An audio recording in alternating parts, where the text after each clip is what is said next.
love cat. I love every kind of cat. I just wanna hug all of them, but I can't hug every cat. Can't hug every cat. So anyway, I am a cat lover and I love to run. I'm sorry, I'm thinking about cats again. I really love. Let me just tell you. First of all, hi. It's Lauren. CatLadyStitcher. Luna's here with me. Charlie is sitting on top of my suitcase because I was packing just before this. I already recorded this once. I had a nice 45-minute update for y'all. Had some whips, some shout outs and haul, some fun little tidbits of story here and there. And here I was trying to download it from, I use the iMovie app on my phone to edit and then download to my phone and then upload to YouTube. It's this whole ordeal. And for some reason, half the time it decides it doesn't want to download. It says there's not enough space. There is. But I have to delete some stuff. I accidentally deleted my video. So here we are again.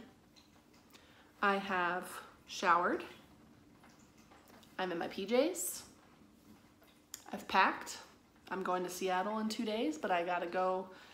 I'm not coming back home tomorrow, so I had to pack tonight.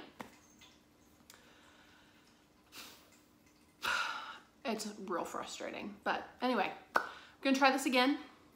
Maybe it won't be 45 minutes long this time. So let's rewind, happy face. And hopefully the power doesn't go out because we've got some pretty bad storms going on. It's Tuesday night, April 3rd, 9:30 p.m. It was 7:30 when I did this the first time. Lovely. Okay. All right, I'm gonna start off with a little bit of life update for you guys since the last video. Last week was a 4-day week for me. I work at a Christian publishing company, so we get Good Friday off. It's one of our holidays. So I spent most of my Friday hanging out with my mom. She also had Friday off and didn't realize that I was gonna be home. So we went and ran some errands together and did some shopping and bought some Easter dresses and all that good fun things. So it was just some nice mother-daughter bonding time. And I also went to Hobby Lobby on Friday and got a few things, which I'll show you later. Excuse me. Saturday was just a really nice laid-back day for me. The weather was pretty nice. Got some cleaning done in my apartment, and then Kathleen and I went antiquing in a town near where both of us live. And my hope was to find maybe some cross-stitching stash. I see all of you guys all the time, I swear. I want to know what thrift stores that you go to because my Goodwill don't got nothing. And the only other thrift stores I know of are antique shops, which aren't really thrift stores at all. So somebody's gotta tell me where you're finding all this good stuff. Anyway, I went with the intent of finding maybe an antique sampler or a stack of old magazines or someone's stash that they just wanted to get rid of. I don't know. Didn't find anything. However, I did find some really cool photography related things. I know I mentioned this probably in my second or third video that I have a Bachelor of Fine Arts in Studio Arts with a concentration in film photography and alternative processes, which essentially means all types of photography that are not digital. So darkroom photography, tintypes, cyanotypes, all that kind of thing.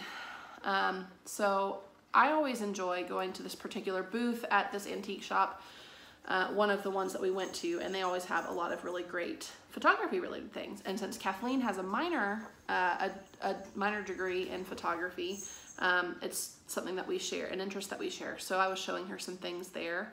And I do like to collect tintypes, which, if you don't know what that is, essentially it is the original Polaroid, for lack of a better term. It's the original like instant photograph. So back in the day when we didn't have digital photography or Polaroids, getting your picture taken was really expensive. And so I forget who came up with it. But anyway, a type of photography was developed called the tintype. And what that was oddly enough, not on tin, it was actually on aluminum. And what the photographer would do was get the sheet of aluminum. Sometimes it was usually pretty small. The ones that you might find in antique shops are usually like wallet sized. And you put a light sensitive coating directly onto the metal sheet of aluminum, and then put that into the back of the camera when it was still wet. And then the photographer would then take the picture and immediately go develop it. So that was like the original. It was like all in all like 10 minutes. So not instant, but for back then it was like the biggest thing, and it was inexpensive because of the materials that they used at the time.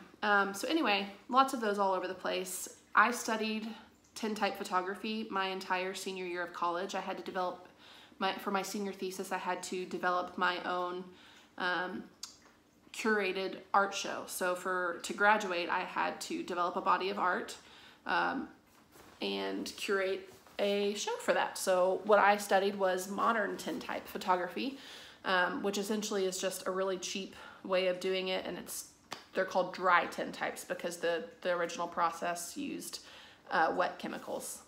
I'm going way into this. I know you guys probably don't care. I find it extremely interesting.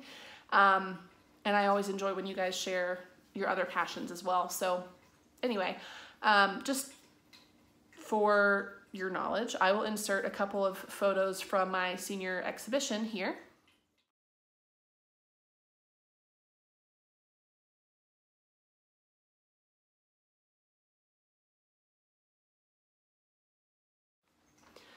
So those are what dry tintypes look like. The ones that you'll find at antique shops usually come in like a small case with like velvet or something on the inside. Anyway, they're pretty cool. I didn't find any on Saturday. Well, I did, but none that I wanted. My mom thinks I'm weird because I like to collect photos, old photographs, and especially tintypes. And because I don't know any of these people, she thinks it's kind of weird just to have these photographs in my house or whatever. But I am just intrigued by history and the way that people used to live. And so one of the ways that I can connect with that is by seeing those old photographs and seeing how people wore, like what they wore and how they held themselves and that kind of thing. So that's why I collect them. But what I did find were glass negatives. Now, with the tintypes, they are one of a kind because it's not a negative in like when you would take your disposable camera to Walmart and drop it off to get the pictures developed, and then when they gave it back to you, you'd have all of the strips of the negatives with your photos. Tintypes, you don't get that because you take the photo directly onto that metal surface. It's just one. So they're pretty unique. And these days, to find, there's some of them they can get pretty expensive, just depending on what the nature of the photograph is. But what I found were some glass negatives, which was before film. So similar process to how regular negatives work now, except they would use a piece of glass with the light sensitive coating on top of it. And I would show you what I got, but because you have to like hold it up to the light to see the negative, it's not conducive to this kind of environment. But essentially I got, there's Charlie. I got 3. One of them was a lady and I think her son, probably from what I can tell, and she's holding a cat in her lap. So of course I had to get that one. And then another one looked to be like a horse and buggy with, I think, a woman in the back of the buggy and a man sitting by the horse and then a dog in the foreground. And then one other was a group of women in the modern attire for that time, which these are all like late 1800s. So, you know, the big poofy dresses, the corsets, the big hats, very proper and beautiful dresses and attire. So it was a group of women and a couple of men like in outdoors somewhere. So I have all of the materials that I would need to make photographs out of these negatives using an enlarger and the dark room and all of that stuff. I do have that material, but my chemicals are all expired, I'm assuming, because I haven't used them in a couple of years. So I'm going to attempt to do a different process. I won't go into it, but essentially I just need sunlight and one chemical, and it's much cheaper. So if I do end up making photographs out of those, I will share them with you guys because I think they're going to be really cool.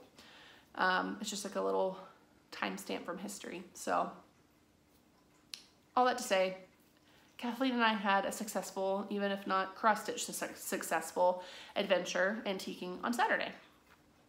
And then on Sunday, which of course was Easter, I went to my church and worked in the nursery and then went to the service afterwards. And then we had my family, my sisters and their families over for Easter dinner.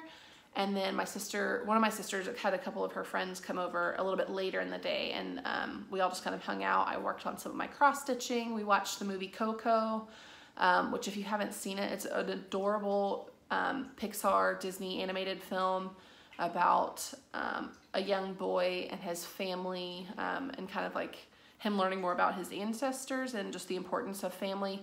It's centered around the Mexican tradition of Dia de los Muertos, which I studied a little bit about in high school because I took a few years of honors Spanish, and so we studied that a little bit. So it was really cool to see that side of that culture. So if you haven't seen it, definitely recommend it. It's a great movie, and I want to watch it again and actually pay a little bit more attention to it. Music's great, good movie. So that's pretty much all I've done this past week. I want to give a couple, moving on to shout outs. I'm going to try and make this video less than the first one, but I have a feeling it's going to end up about the same.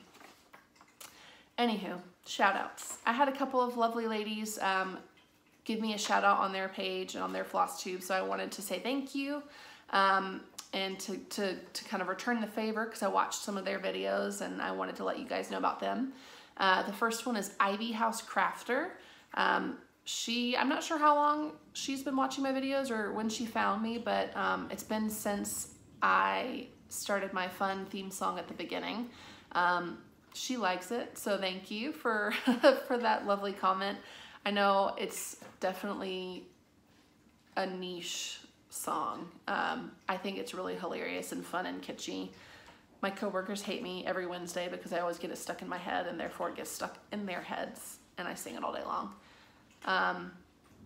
So anyway, thank you for that shout out, Ivy House Crafter. I will link her below. You guys should go watch her. I watched her most recent video in which she had an FFO. She worked on a piece for her aunt as a gift, which she will be giving to her soon. I think it's song lyrics. Her aunt is battling cancer, and it's a song that her aunt and uncle used to sing to each other all the time. Maybe they still sing it to each other. I'm not really sure, but it's really sweet. She framed it and is really excited to give that to her aunt soon. And she's also working on a couple of other things. She's learning to knit along with Caroline and Ginger Gerald from the Off the Grid Needle Arts and Ginger Gerald Stitcher. They're doing those together, so there's a bunch of people following along. So she's learning to knit and sharing her progress with that. And then she's also working on a really beautiful sampler. I want to say it's a wedding sampler, but honestly, I don't know if that's what it is. I just know that she said she's going to put the dates of her wedding in it. But it's gorgeous, and it makes me want to try a sampler. The next one is Crafty Cat Stitcher. We've talked a little bit on Flosstube, so hello. Thanks for giving me the shout out. I love your videos. You guys should watch her. She's great. She has a cat as well named Moxie, who I haven't seen. I don't know if Moxie's made an appearance in prior videos. I've only watched the last couple of updates. But Moxie always makes a vocal appearance, which I find hilarious. I'm not sure if Moxie is a he or she. I can't remember, but Moxie really wants attention, and almost every video that I've watched will start meowing and just begs for attention, but doesn't like to be picked up. So it's kind of a catch-22, but I think it's hilarious. So if you like cats in any form or fashion, even just listening to one meow impatiently like I do, I think it's funny. That's an added bonus. But she's got a fun segment that I really like. I don't remember what she calls it. but it's where she takes and shows some older FFOs from, she's been stitching for a really long time, and so she's got a lot of great finished works. She showed one this past episode that was beautiful. It's a sampler. I have never, when I first started watching Flosstube, did not care for samplers. I couldn't understand why people liked them, but in the last couple of weeks, I've just start to like really find them beautiful and interesting. And so the one that she had FFO'd years ago is just gorgeous. And then she's also working on a couple of other beautiful projects. So you guys should definitely go check her out. That's CatLadyStitcher. 2 more. Homesteading on the Home Front. I'm sure you guys have heard about them. From what I can see, I've only seen a few of the videos, so I don't know if this is always the case, but it's a mother-daughter duo. The youngest of her children, who goes by the name Little One. Adorable. They have a lot of great projects between the two of them. I love to see their work and just their camaraderie, and Little One is so mature and just has so many great projects going on. And she's working on multiple whips, but one that I really enjoyed was she's working on a bookshelf. I'm going to call it the bookshelf series. I don't know if that's the name of it, but it's a bunch of different patterns that go together, and each one is a different genre of a book. Excuse me, I'm like parched now. Each one's a different genre of a book. The one that she's working on that she just started was supposed to be classics, but she said she doesn't really read any, so she changed it to fantasy. And she didn't tell us what she had charted for it, but she wanted us to guess if we could by what was presented. Now, there wasn't much there, but if you like fantasy in any shape or form, you probably could guess what it is. I didn't actually comment to guess what it was, but my guess is that it is a hobbit hole from Hobbiton and Lord of the Rings. So you guys should check them out and see what you think it might be. They're also a military family. They're getting ready to leave Guam to go to their next station next month. So they're kind of like in a transition right now. So they're trying to finish up some final projects to FFO before they pack all that away. Yeah, so that's Homesteading on the Home Front. They're really great. And then last but not least, Kansas City Girl in a Colorado World. Now that is a mouthful, and I think that's probably why I never got around to actually looking her up. I've heard of her a lot. I actually started following her on Flosstube recently. On Flosstube. It's past my bedtime, y'all. I started following her on Instagram recently and like just really loved the stuff that she was working on. So that's why I finally decided to go check out her Flosstube channel. Her stuff is great. She's really fun to watch. She's got a lot of great projects going on. I think I'm just really lazy and I just didn't feel like typing all of that in. But you should not be lazy and go check her out, because I'm going to link it below and you won't have to type it in. She's got like over 40 whips that she said she counted them this week, and that's a lot. I thought it was having more than one project at a time was a lot when I first started Flosstube, so more power to you, girl. She's working on a couple of Sals. One of them is Little Mermaid. I think she hasn't started yet. I think she's getting ready to start. She's got a lot of beautiful not Elizabeth Bennet. One of them is Elizabeth Bennet. And there, that was Luna. Sorry. She is working on a lot of, my brain, y'all. Jane Austen inspired patterns and stitches. So yeah, Kansas City Girl in a Colorado World, Homesteading on the Home Front, Crafty Cat Stitcher, and Ivy House Crafter. You should check them all out. And then moving on to the actual cross stitch. So, UFOs, unfinished objects. I talked about this at great length in my last video, the one that I accidentally deleted. I will try not to go into too much nonsense about this one, but long story short, I have decided to UFO Hogwarts. I haven't showed this in a while, so I'm going to show it and then kind of explain why and something I've kind of decided to do with it. So it's really large. There's 32 pages of pattern. I know it's more than 100,000 stitches total. I don't remember the stitch count. The pattern's not near me, but I'm in the middle of page 8 of 32, so it's only a quarter of the way done. Now, this is what I've gotten finished. In the camera, it actually looks like a castle by the sea with a sunset. Oh, I don't know if that did anything. My battery's dying. But up close, it looks terrible. When I first started, this was the first project that I did outside of a kit that I bought from Hobby Lobby. So I essentially just Googled Hogwarts cross-stitch patterns or Harry Potter cross-stitch patterns, and then found someone's website with this pattern on it, and it was like $4 or something. It was really cheap, but I think the person really just kind of took a screenshot from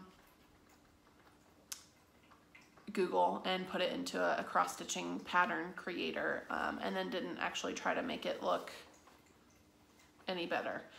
It's very pixelated, not very defined. The most color that is in throughout all of it is right here. The rest of it's pretty much what you see on this side.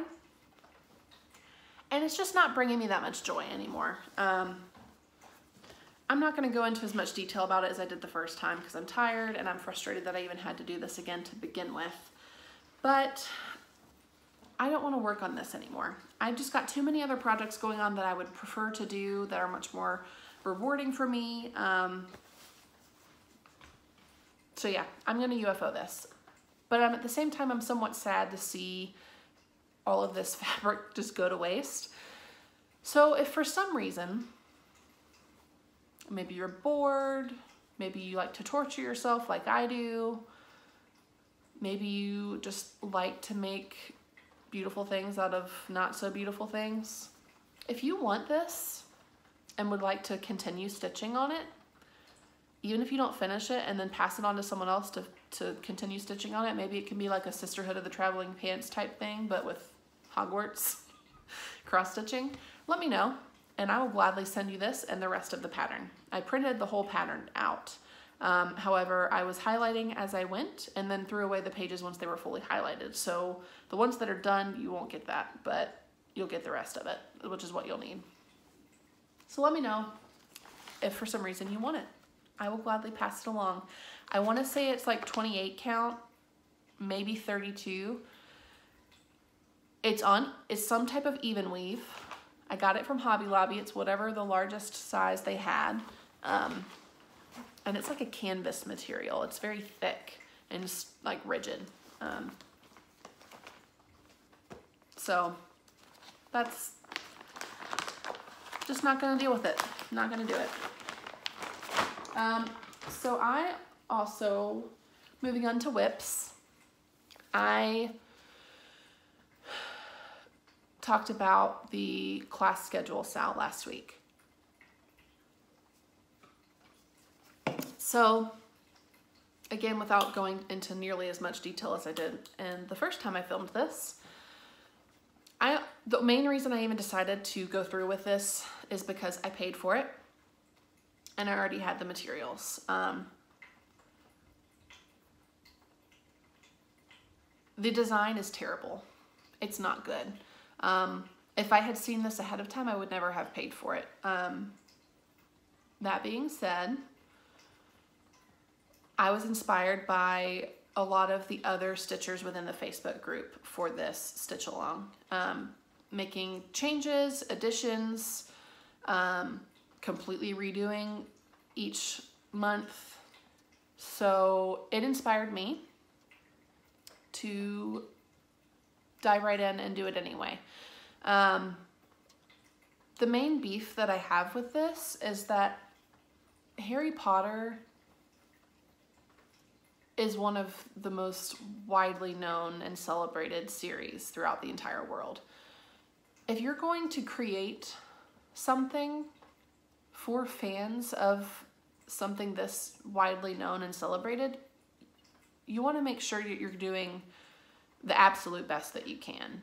And I feel like this designer did not and has not done the best that she could. I feel like it was just kind of almost a money grab, really, because with a mystery sale, you don't know what you're getting until you've already paid for it, or unless you wait. What this is supposed to be, for those of you who don't know, it's the Harry Potter Hogwarts class schedule. There's going to be 12 blocks. Each block is a month, and each month you get a different class. Now, my first thought would be, you should be able to tell what the class is, if you are a Harry Potter fan, by the images within that block and not by the words that tell you what it is. Unfortunately, that has not been the case with most of... That's just not been the case. I will say that, yes, it is for February and March, you could, without having the words there, know probably what it is, but they were very flat, one-dimensional, just not very good. And I don't say this to be mean, but for someone, like for me, like I would expect that to come from someone like me who's never designed before, who's never sold any patterns or had any experience with designing cross-stitch patterns. But from someone who has done this before, sold patterns and mystery sales before, I expect a lot more from someone like that. And so, that being said, last week you saw that I had borrowed ideas from those who had shared their patterns in the Facebook group for the potions class. I had started the border for Transfiguration, which was January. So I've not done this in order at all. So I did February, then I did January. I completely skipped March because I created my own design for April.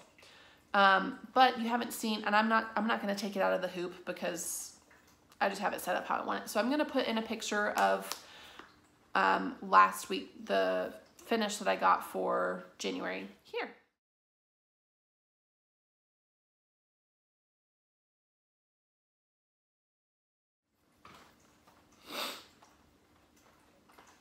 So that's Transfiguration.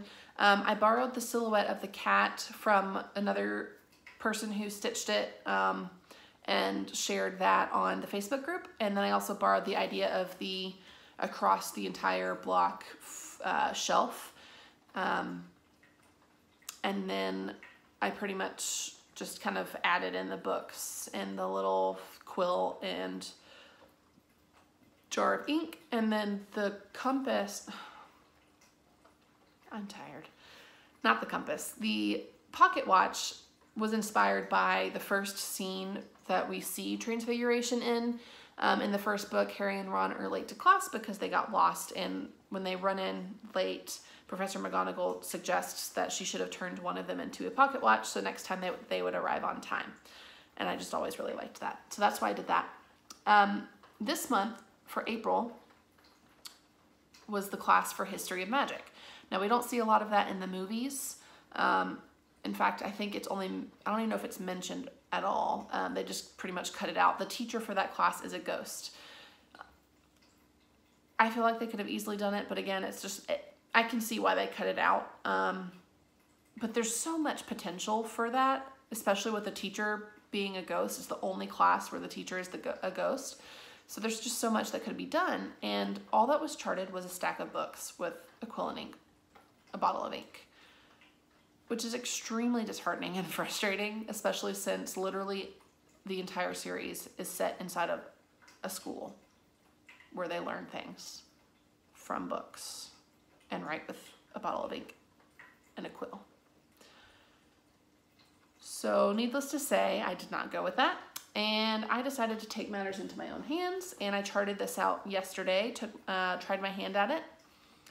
I'm not done. I ran out of the floss I was using for the table and chair, which I don't have, so I'll have to get somewhere to finish it. But this is what I charted. So I took some inspiration from the way that Clouds Factory does their very, oh no, Luna, no. Very simple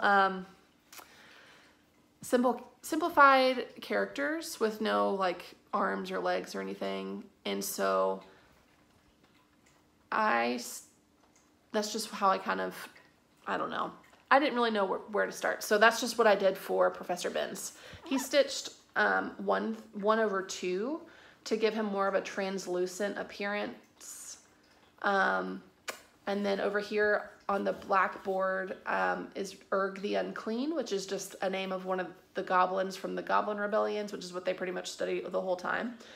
And then just a couple of other fun things. There's going to be a chair with some books in it, because in the series, Professor Benz is known for entering the classroom through the blackboard and then hovering over his chair. So that's what I did. I'm pretty pleased with it. I just didn't get it finished because I ran out of color. So that's that. And the only other thing I got to work on this past week was some more of my Harry Potter pillow sampler from Cloud's Factory. Where I showed you guys last week, I had gotten tired of the banners, so I moved over and then I only put like 5 stitches in it. What you saw is actually all I stitched on that side. And then I decided to move back. Luna's gonna knock this over again. I've got my camera propped up against a bag and she's now sitting on that bag. Sorry. Anyway, I moved back over and then I got tired of it again. So this is what I've got. This is the end of this side of the pillow. So it's gonna have the Slytherin banner here, a couple of accent colors throughout here. And then I'll be done with the top row of pages for that pattern. And I did decide to go with bronze for the accent color and the Ravenclaw flag. I'm not sure if I mentioned that last time, but I just didn't have the color with me when I was stitching this today. So I'm gonna probably do that tomorrow. But overall, I've been really pleased with Cloud's Factory's interpretation and all of the motifs that she puts into her design. So it's been really great. Okay, haul. This is so far we're 10 minutes shorter than the last one. So I only have one thing for haul really. It's kind of like a 2-in-1. I bought some fabric. It's a 32 count linen. Don't know what brand it is. I bought it at Hobby Lobby. It's 20 by 27. It's whatever they have in like the little plastic packages.